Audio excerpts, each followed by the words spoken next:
I am 64 years old, and I am sitting on a plastic chair outside a tea stall, holding a wallet that has no money in it, but carries the only thing of value I ever had. The evening is loud, autos honking at the intersection, a radio in the shop behind me playing old Hindi songs. Kishore Kumar, I think, or maybe Rafi. The kind of songs that sound like they were written for men like me, men sitting alone with something broken in their hands. The tea stall owner is boiling milk on a gas burner, and the hiss of the flame and the smell of cardamom and sugar and cheap tea dust. That smell is the smell of every evening of my life, every evening for as long as I can remember. I've been sitting at stalls like this since before my beard went gray. The only thing that's changed is the chair got harder and the wallet got emptier. The wallet is in my hands right now. Old leather. It was brown once. Proper brown. The color of new shoes. But it's gone almost black from years of sweat and grip and being pressed against my body through shirt pockets and trouser pockets and the inside pockets of jackets I no longer own. The fold is cracked. The stitching on the right side has come undone, and the leather curls open like a wound that was never closed properly. This wallet is older than my marriage, older than my children. It might be the oldest thing I own. I open it, the way I open it every evening, slowly. Not because I'm looking for something I don't know is there. I know exactly what's there. That's why I open it slowly, because what's inside deserves more than a quick glance. No money, no cards. The note compartment is flat, pressed together from years of having nothing between its folds. There's a faint outline where notes used to sit, a crease in the leather where 100 rupee note or two would sometimes rest for a few hours before being spent on rice or bus fare or school notebooks. The leather remembers the money even though the money never stayed. But in the photo sleeve, that small transparent pocket behind clouded plastic that has gone yellow with age, there is a photograph. A woman, young, smiling, a red bindi, hair pulled back, eyes looking directly at the camera with a kind of trust that makes my hands shake every time I see it. The photograph is faded. Her face is softer now than it was, the edges dissolving into the background, the colors bleeding into a kind of sepia that time creates when it's erasing something you should have protected. I carry this wallet everywhere, not for what it holds, for what it doesn't. The emptiness of this wallet is the most honest thing I own. It tells the whole story without a single word. I had her. I had nothing else. And the nothing else won. Let me tell you about the lie, because I told it to her. I told it to myself. I told it every morning when I woke up and every night when I lay down, and every hour in between when reality tried to interrupt and I swatted it away like a fly near my ear. The lie. Love is enough. The money will come. We married young. I was 23. She was 20. The wedding was small. The kind of wedding where the garlands are bought on credit and the borrowed clothes don't fit properly, and the priest is hurried because he has another wedding after yours.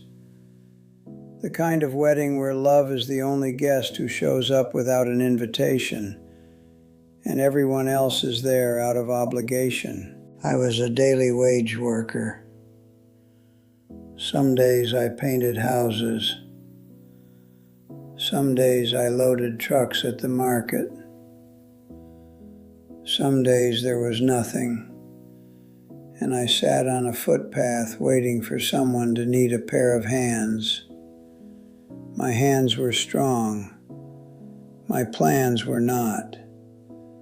She never complained at first. I want you to hear that. She never complained. She cooked on a single burner in rented rooms that smelled like cheap soap and wet cement. She washed our clothes by hand in a plastic bucket and hung them on a line strung across the balcony, if you could call it a balcony, a 3-foot slab of concrete with a rusted railing. She stretched 20 rupees the way a magician stretches a cloth, making more appear from what seemed like nothing. She was brilliant with nothing. She had practice, and I kept saying the same thing, over and over, year after year. One day I'll fix everything. One day. That was my prayer. My mantra, my religion. I worshipped at the altar of tomorrow. I was a devoted follower of one day, a God who never showed up, never answered, never delivered a single miracle. But I kept bowing my head because believing in tomorrow was easier than facing today. She needed stability, not a mansion, not a car, not jewelry, just certainty. The certainty that rent would be paid on the first of the month without panic. The certainty that our children would eat dinner without her calculating whether there was enough rice for tomorrow's breakfast. The certainty that one fever, one broken bone, one infection wouldn't send us into a debt we'd never climb out of. I couldn't give her certainty. I gave her promises. And promises, I want you to understand this. Promises are a currency that loses value every time you repeat them. The first time you say, "One day I'll fix this," it has weight. It has hope inside it. The 100th time you say it, it's just noise. It's just a man making the same sound with his mouth because he doesn't know any other sound to make. She accepted my promises for years because she loved me. Then she accepted them because she had no choice. Then she stopped accepting them entirely. And I mistook her patience for partnership. I mistook her silence for contentment. I thought because she wasn't yelling, she was fine. She wasn't fine. She was exhausted. Exhaustion and contentment look the same from a distance, but up close, one is resting and the other is dying. Now let me tell you about the evening she left. I need to go slowly here. I need you to hear the rain and the plink of the vessels and the silence of a woman who has used her last word. It was monsoon. The kind of monsoon evening where the rain doesn't fall, it presses down, heavy, gray, constant. The sky is low like a ceiling that's dropped, and the air is so thick with moisture that breathing feels like drinking.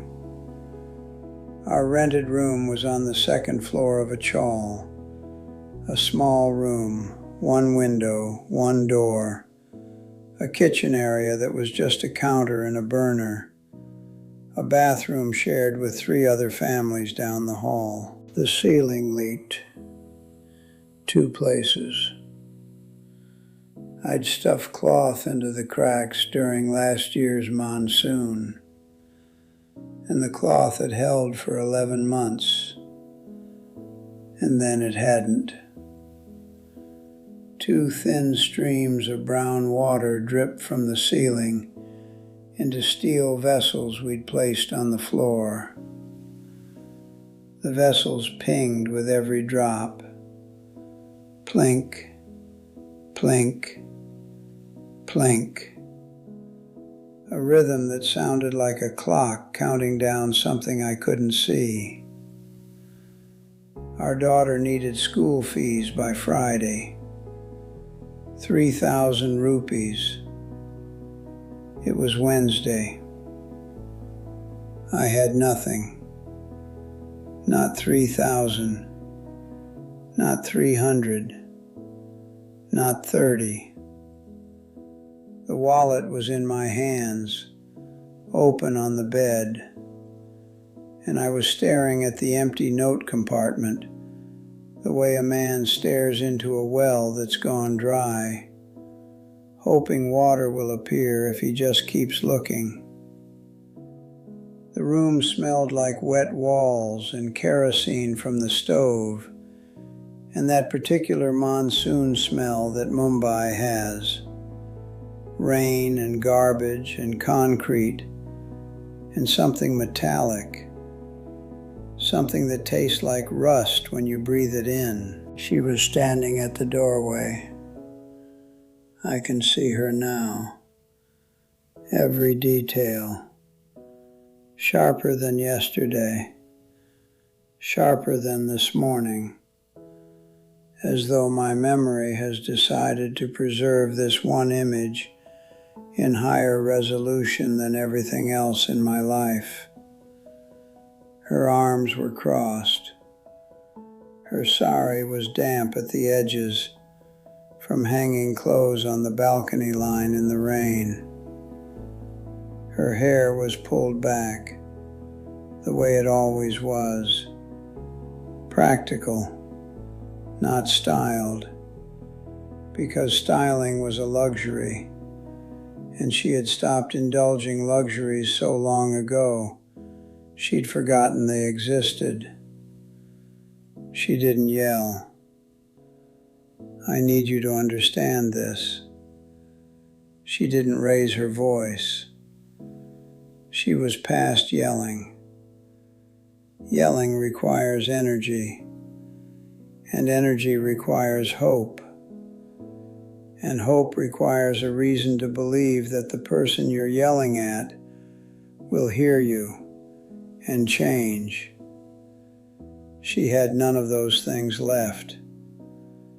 She was operating on the last fumes of a patience that had been running on empty for years. She said 5 words, quietly, almost softly, the way you close a book you've finished, not with a slam, but with a careful final press of the covers together. I can't do this anymore. The rain hit the window. The vessels pinged on the floor. Plink, plink. A child laughed somewhere in the chawl. Someone else's child, in someone else's room, living someone else's version of this evening where the ceiling didn't leak, and the wallet wasn't empty, and the wife wasn't standing in the doorway with her arms crossed over a heart that had been carrying too much for too long. She said she was taking the children to her mother's house in Pune. She said it not as a negotiation, not as a threat, as a fact. The way you say, "It's raining." A statement about reality that doesn't require your agreement. I opened my mouth, and the words that formed, the words that rose in my throat like bile, automatic, instinctive, unchanged after 20 years, were, "Just give me a little more time." She stopped me, not with her hand, with her eyes. She looked at me, and the look was not angry. It was not sad.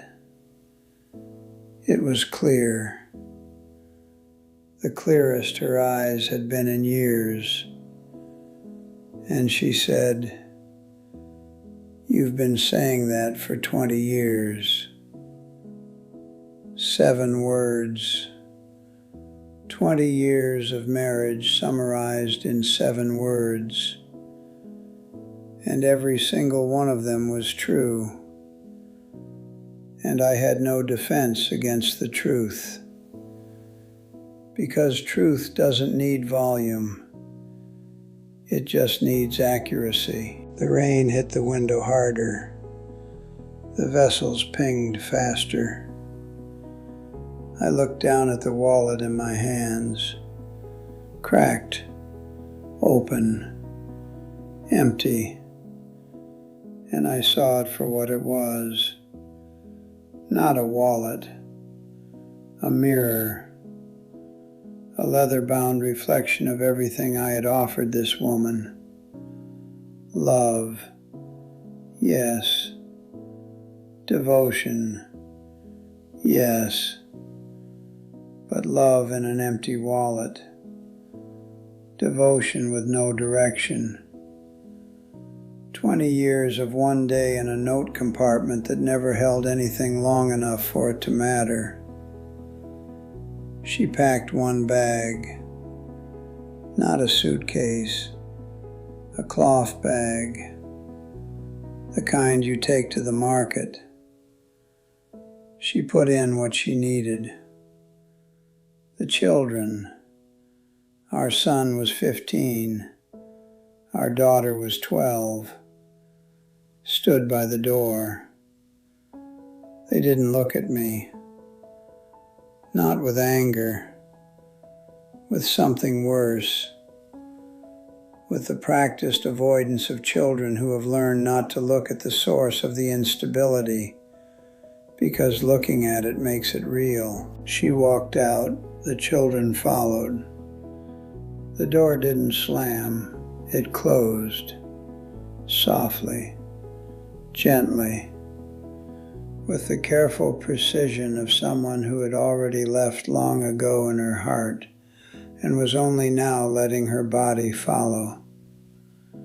The plink of the vessels continued. The rain continued. Kishore Kumar sang from a neighbor's radio, and I sat on the bed with an empty wallet open in my lap and understood for the first time in 20 years, that love without a floor to stand on isn't love. It's just two people sinking together and calling it devotion. That was 6 years ago.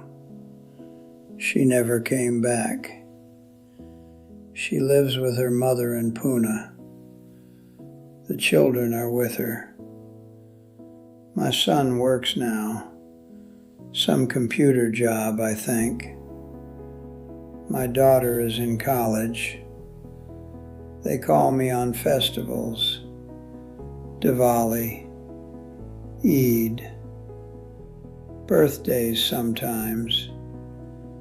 The calls are short, polite. The way you speak to a relative you respect but don't need. My daughter's voice sounds like her mother's, the same pitch, the same careful warmth.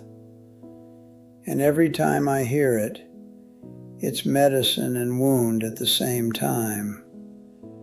It heals something and opens something. And I hang up and sit in silence with both sensations fighting in my chest. I work as a watchman now. Night shifts. 12 hours standing outside a building in Andheri, owned by people who have what I never could provide. Stability, certainty, a locked gate that keeps the family safe. I guard their security.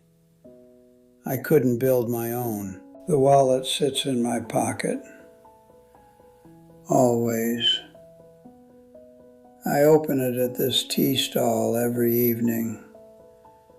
Same chair, same time, same ritual. The photograph has faded further. Her face is becoming a ghost behind the plastic. Another year and I might not be able to see her features. Just a shape. A blur where a woman used to be. The way she became a blur in my life. Not suddenly, not violently, but slowly. The way color fades from fabric left too long in the sun. I don't carry money in this wallet. Not because I don't have any. I have a little now. Enough for tea. Enough for the room. I don't carry money in it because the emptiness is the point. The wallet's emptiness is the most honest portrait of what I offered her. Love without a foundation. Devotion without direction. 20 years of one day in a compartment that never held anything long enough. My room is smaller than the one she left. One light bulb, a mattress on the floor, the wallet on the pillow beside me at night. I talk to the photograph sometimes, not out loud, in my head. I say things I should have said when she was close enough to hear them. Apologies with no address. Letters with no postbox. Now I'm talking to you. You love her. I know you do. I can see it in the way you're listening to this. You love her the way I loved her. Completely, desperately, with everything in your chest. Good. Love is good. Now build something. Love is not a plan. Love is not a roof. Love is not school fees on Friday.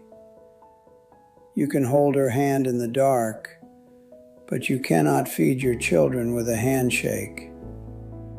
You can whisper, "I love you" at midnight, but the landlord doesn't accept whispers as rent. Stop romanticizing the struggle. Poverty is not noble when it's chosen by pride, and mine was chosen by pride. I was too proud to ask for help, too proud to learn a new skill, too proud to take the job I thought was beneath me. I would rather stay poor and keep my pride than get my hands dirty and keep my wife. That's not strength. That's stupidity wearing a mask. Ask for help. Learn a trade. Take the job, any job, that puts food on the table consistently. Show her you can build a floor before you promise her a palace. She doesn't want a palace. She wants to know the ceiling won't leak and the wallet won't be empty on the day the school fees are due. This wallet has no money in it, just her photograph. I look at it every evening and I think, she didn't leave because she stopped loving me.